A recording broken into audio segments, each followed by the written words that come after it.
ایران سے لے کر ہندوستان تک شہر کے شہر اس کے نام سے خالی ہو جاتے تھے۔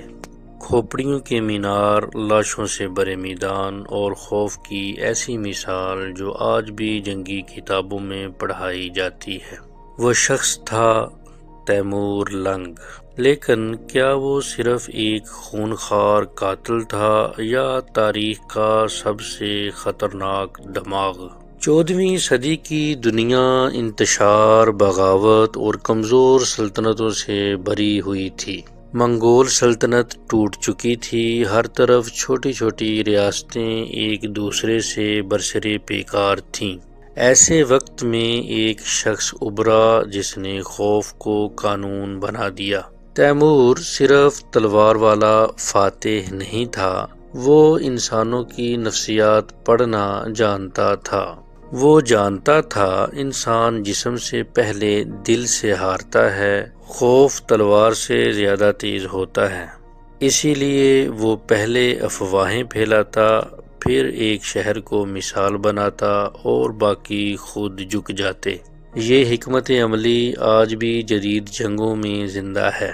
اصفہان، ایران، جب اس شہر نے بغاوت کی تو تیمور نے 70,000 سے زائد افراد قتل کروا دیے۔ کھوپڑیوں کے مینار شہر کے دروازوں پر لگوا دیے گئے۔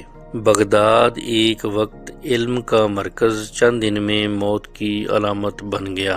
دہلی 1398 میں قیدیوں کی بغاوت کے خوف سے تیمور نے ایک دن میں ہزاروں قیدی مروا دیے تاکہ پیچھے سے وار نہ ہو۔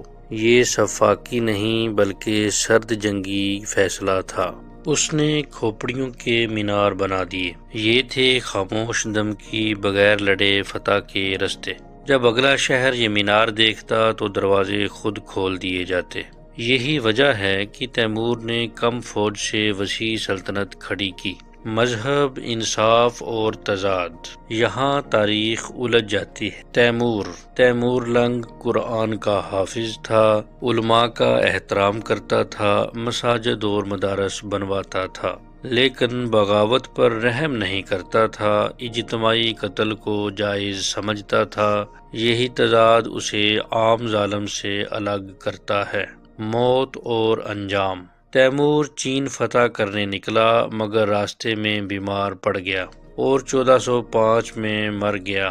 اس کے بعد خوف باقی نہ رہا، وارث کمزور نکلے، سلطنت بکھر گئی۔ یہ ثابت ہوا خوف سے بنی سلطنت ہمیشہ نہیں چلتی۔ تو سوال یہ نہیں کہ تیمور ظالم تھا یا نہیں، اصل سوال یہ ہے کہ مقصد کے لیے ہر حد پار کرنا درست ہے، اور کیا آج کی دنیا بھی اسی راستے پر چل رہی ہے؟ یہ راز ہم کھولیں گے اگلی ویڈیو میں۔